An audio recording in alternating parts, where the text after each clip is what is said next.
Welcome student, स्वागत है आप सभी का राजन क्लासेस पे। My self Neha from Varanasi.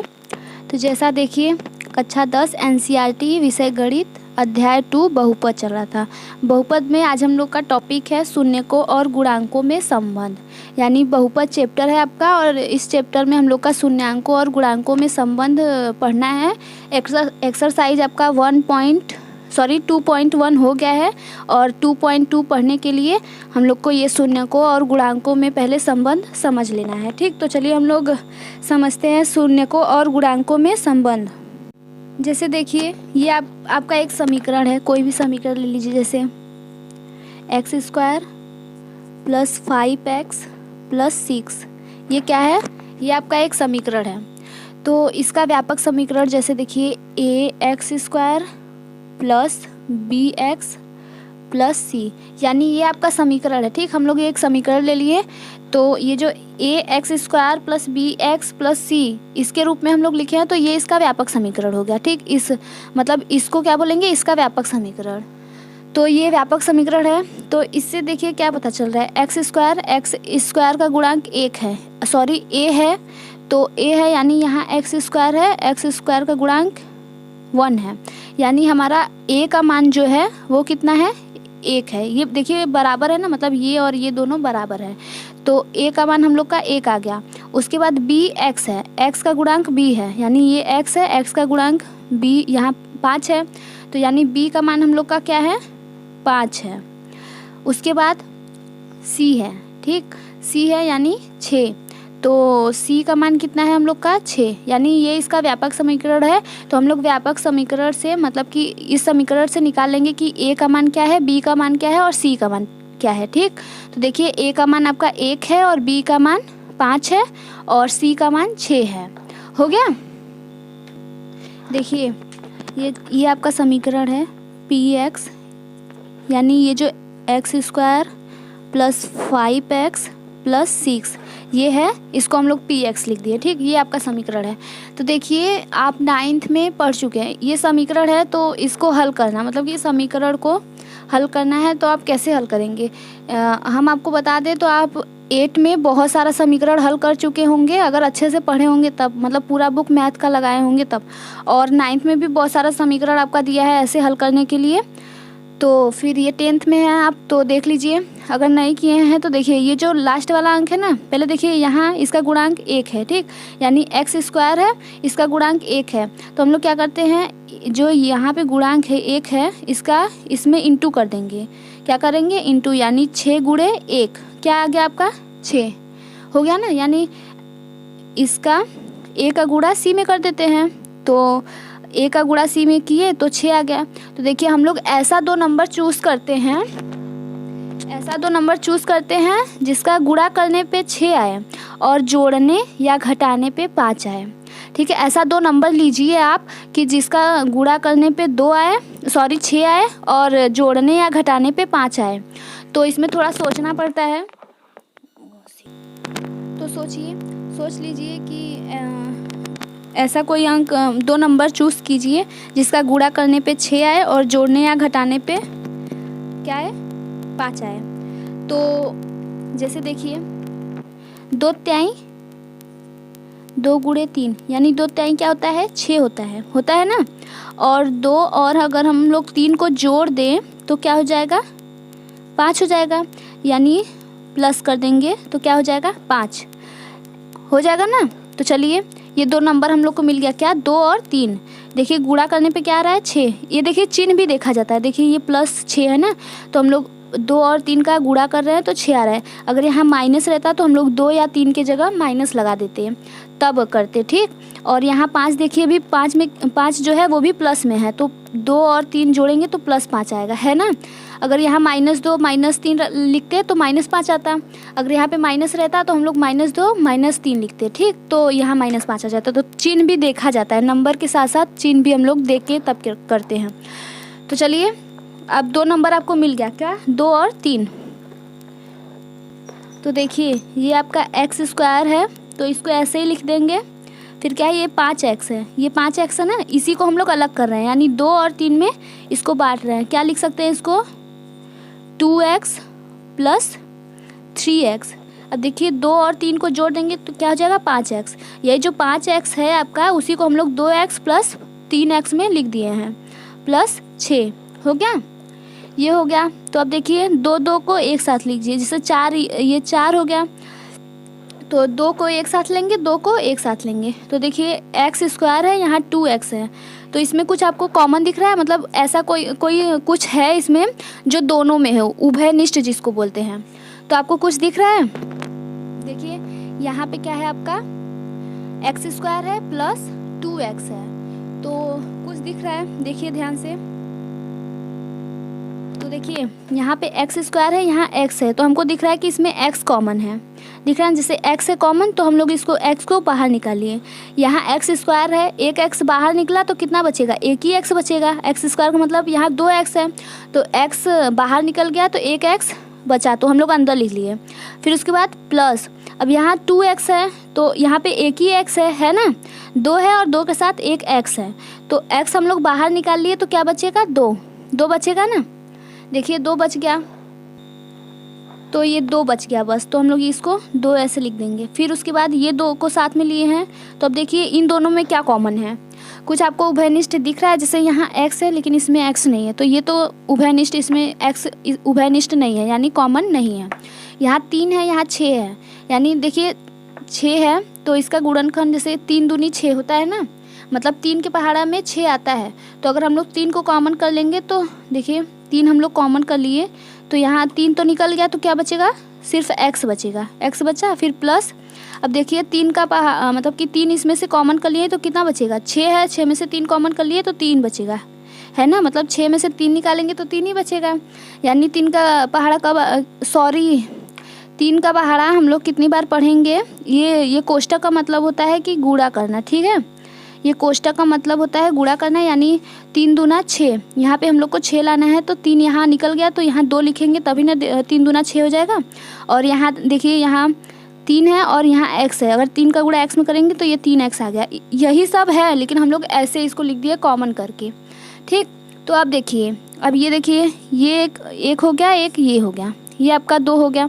तो इसमें देखिए आपको क्या कॉमन दिख रहा है, मतलब ऐसा कुछ है जो दोनों में है, कुछ दिख रहा है आपको।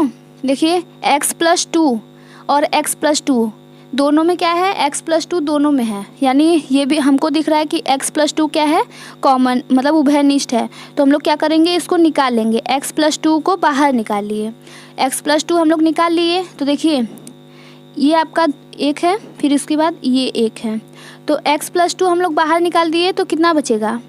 अब देखिए x+2 इसमें से तो निकल गया, ये x अभी बचा है ना, तो यहाँ पे हम लोग x लिख लिए। उसके बाद क्या है, प्लस, उसके बाद यहाँ देखिए x+2 निकल गया, यहाँ x+2 निकल गया है, क्या बचा 3, तो यहाँ 3 लिख देंगे।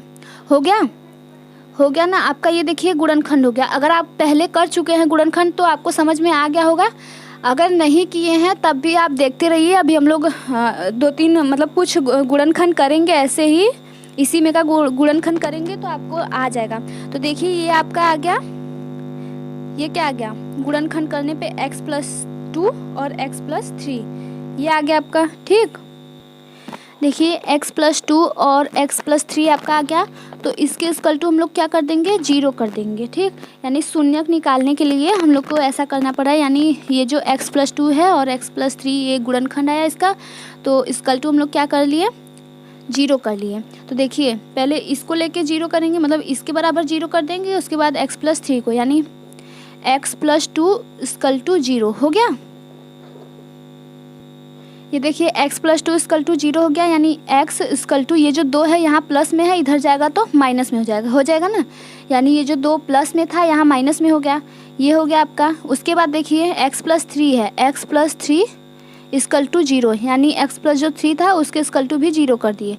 तो ये x इक्वल टू, ये देखिए ये आपका +3 है, इधर आ जाएगा तो क्या हो जाएगा, -3 हो जाएगा ना, x इक्वल टू -3, ये हो गया आपका। यानी -2 और -3 आपका क्या आ गया, शून्यक आ गया, ये आपका शून्यक है, ठीक। इसी को शून्यक बोलते हैं।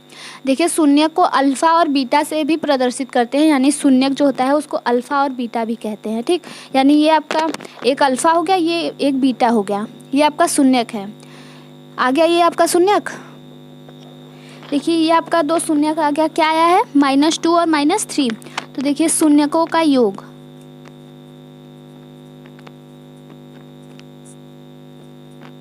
शून्यकों का योग, शून्यकों का योग यानी आपका शून्य क्या आया है, -2, फिर प्लस, फिर क्या आया है, -3, यही आया है ना। यानी -2 और प्लस के बाद -3, ये आपका शून्य है, -2 और -3, इन दोनों को हम लोग क्या किए हैं, जोड़ दिए हैं। शून्यकों का योग यानी ये जो दो शून्य है उसका योग कर रहे हैं, जोड़ रहे हैं। योग मतलब जोड़ना, मालूम है ना। तो शून्यकों का योग यानी जोड़ रहे हैं इसको, तो -2 प्लस -3। देखिए यहाँ प्लस लगा है और ये दोनों तो मतलब माइनस में है तो माइनस में ही लिखेंगे, ठीक। अब देखिए ना, मतलब कि देखिए ये जो चिन्ह है यानी माइनस प्लस बहुत ध्यान दिया जाता है। अगर आपका एक माइनस या एक प्लस भी गड़बड़ा गया ना तो आपका पूरा क्वेश्चन गलत हो जाएगा।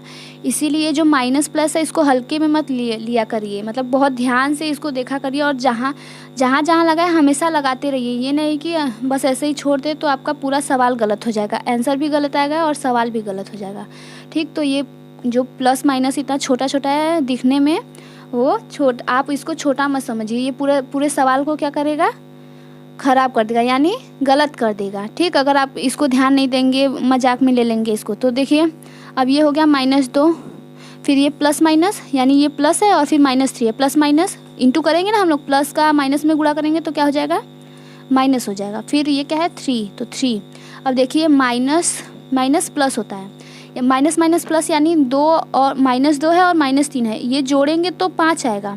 लेकिन एक बात ध्यान दीजिए, यहाँ 5 जो आया है वो माइनस में रहेगा कि प्लस में। देखिए ये 3 है, 3 बड़ा है यानी बड़े के आगे, ये बड़ा नंबर है, 2 से बड़ा है ना, तो बड़े के आगे क्या लगा है, माइनस लगा है, तो हम लोग यहाँ पे भी माइनस लगाएंगे, ठीक। ये जो मतलब अगर हम किसी चीज़ को जोड़ रहे हैं या घटा रहे हैं तो मतलब किसी नंबर को, तो क्या जो बड़ा वाला रहेगा ना तो उसके आगे जो लगे, मतलब जो चिन्ह लगा रहेगा, जैसे माइनस लगा रहेगा तो माइनस लगाएंगे और प्लस लगा रहेगा तो प्लस लगाएंगे। जोड़ने घटाने पे जो भी नंबर आएगा उसके आगे प्लस या माइनस लगाएंगे, इसके हिसाब से। जो बड़ा वाला रहेगा उसके आगे माइनस रहेगा तो माइनस लगेगा। अगर यहाँ प्लस रहता तो ये तो 5 आता ही नहीं, ठीक। यहाँ प्लस रहता तो 3 में से 2 जाता तो 1 आता, प्लस में 1 आता, ठीक। सॉरी दिख नहीं रहा है, ये देखिए 5 है आपका, ठीक। ये देखिए आपका शून्यकों का योग आया है -5। तो देखिए शून्यकों का योग जो होता है उसका फार्मूला क्या होता है, जैसे देखिए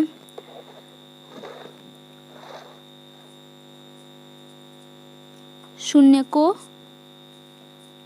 का योग, शून्यकों का योग इक्वल टू क्या होता है, माइनस एक्स का गुणांक, -x का गुणांक अपॉन x² का गुणांक। ये देखिए क्या है, यानी शून्यकों का जो योग होता है ना, इसका फार्मूला होता है -x का गुणांक इस मतलब अपॉन में x² का गुणांक। तो देखिए इसमें समझना क्या, हम लोग का शून्यकों का योग हम लोग किए, यानी यहाँ शून्यकों का योग किए तो -5 आया था, ठीक। तो यहाँ शून्यकों का योग है तो यहाँ हम लोग -5 लिख ले रहे हैं, ठीक। देखिए -5 लिख लिए हम लोग, उसके बाद बराबर है, फिर ये क्या है, माइनस है, माइनस उसके बाद x का गुणांक, x का गुणांक क्या था, ऐसे ऊपर देख लीजिए। देखिए x का गुणांक बोला है यानी x का गुणांक क्या है आपका 5 है ना। x का गुणांक क्या है, 5 है। तो देखिए यहाँ कोष्टक के आगे माइनस लगाए तो हम लोग माइनस लगा दिए, और x का गुणांक यानी x का गुणांक हम लोग का 5 है तो 5। उसके बाद क्या, x² का गुणांक, x² का गुणांक क्या था आपका, देखिए x² का गुणांक, यहाँ x² है, देखिए इसके आगे कुछ नहीं यानी इसका गुणांक 1 है ना। कुछ नहीं होता है उसका मतलब होता है 1 है, यानी x² का गुणांक 1 है। तो हम लोग क्या लिखेंगे, 5 के अपॉन में लिख देंगे 1, यानी ये क्या आ जाएगा, -5 आगे आ जाएगा ना। देखिए -5 इक्वल टू -5, यानी शून्यकों का इक्वल टू -5 का गुणांक x का गुणांक अपॉन x² का गुणांक। तो देखिए बराबर आया दोनों साइड का, हो गया ना, यानी ये फार्मूला जो है आपका एकदम सही है। उसके बाद देखिए अब शून्यकों का तो योग हो गया, अब क्या करेंगे हम, शून्यकों का गुणनफल। है ना, शून्यांकों का गुणनफल। अब हम लोग शून्यांकों का गुणनफल करेंगे। तो देखिए शून्यांकों का गुणनफल करिए, क्या होता है। देखिए दो आपका शून्य आया था, -2 और -3, तो शून्यांकों का गुणनफल बोल रहा है, यानी -2 है और -3, यानी हम लोग -2 और जो -3 है उसका गुणा कर लेंगे, कितना आएगा, 2 तिहाई 6। अब बताइए प्लस में रहेगा कि माइनस में। अब ये आप नहीं देखेंगे कि ये 3 है, 3 के आगे क्या है, माइनस लगा है, तो हम लोग यहाँ माइनस लगाएंगे। नहीं, ऐसा हम लोग नहीं करेंगे। क्यों, ये हम लोग गुणा कर रहे हैं, वो जोड़ने या घटाने में माइनस लगता है। हम जोड़ने या घटाने के लिए बोले थे कि जो बड़ा नंबर रहेगा उसके आगे माइनस लगा रहेगा, तब हम लोग माइनस लगाएंगे। लेकिन यहाँ हम लोग जोड़ या घटा नहीं रहे हैं, यहाँ इंटू कर रहे हैं, ठीक, यानी गुणा कर रहे हैं। तो देखिए माइनस और माइनस का गुणा होता है तो वो प्लस हो जाता है, यानी -2 और -3 का गुणा हुआ तो 6 हो गया। ये माइनस माइनस प्लस हो गया, तो ये प्लस हो गया। ये प्लस लिखने की ज़रूरत नहीं है, यानी ये कुछ नहीं है, तो इसका मतलब है कि यहाँ प्लस है। और 2 तिहाई 6, तो 6 आ गया। ये आ गया आपका शून्यांकों का गुणनफल। अब ये शून्यांकों का गुणनफल है, तो शून्यांकों का गुणनफल का फार्मूला देख लीजिए आप, क्या होता है। अब देखिए फार्मूला होता है शून्यांकों का गुणनफल,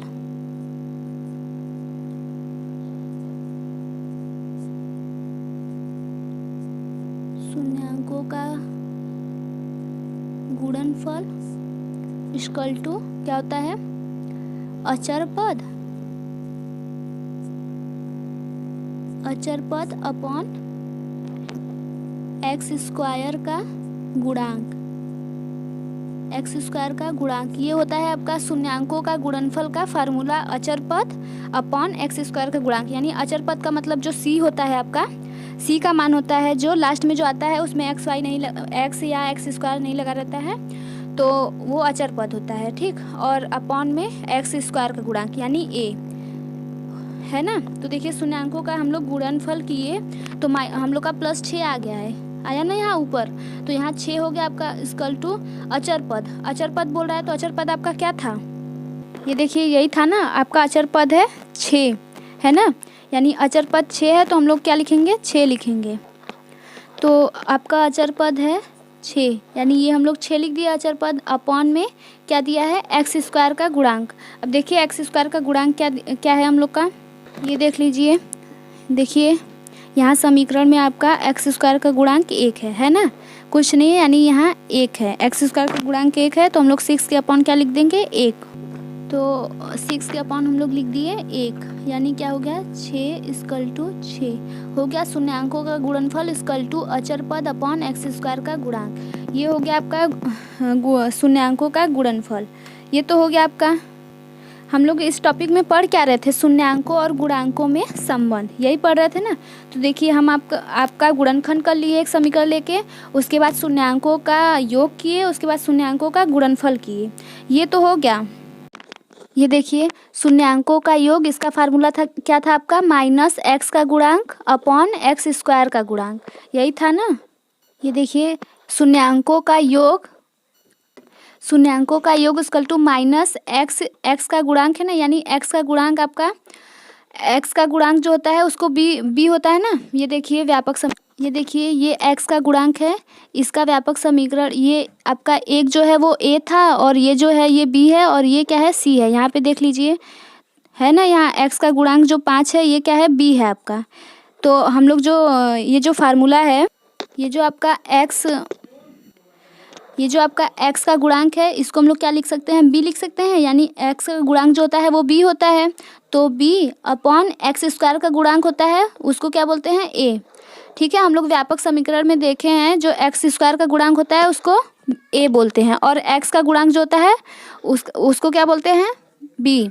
तो ये हो गया आपका शून्यांकों और गुणांकों में संबंध, यानी ये आपका शून्यांकों का योग इक्वल टू, ये आपका गुणांक है b और a क्या है, गुणांक है, यानी -b/a। और हम लोग पढ़े हैं शून्यांकों का गुणनफल। ये देखिए शून्यांकों का गुणनफल जो था उसका फार्मूला क्या है, अचर पद अपॉन x स्क्वायर का गुणांक। तो ये शून्यांकों का गुणनफल जो है, अचर पद किसको बोलते हैं, सी को। सी जो होता है हम लोग का अचर पद होता है और एक्स स्क्वायर का गुणांक ए होता है ना। ये शून्यांकों का गुणनफल इक्वल टू सी बाई ए। ये हो गया शून्यांकों का गुणनफल का फार्मूला सी बाई ए, यानी ये आपका शून्यांकों और गुणांकों में संबंध। देखिए शून्यांकों का योग, ये शून्यांक है और ये बी और ए क्या है, गुणांक है।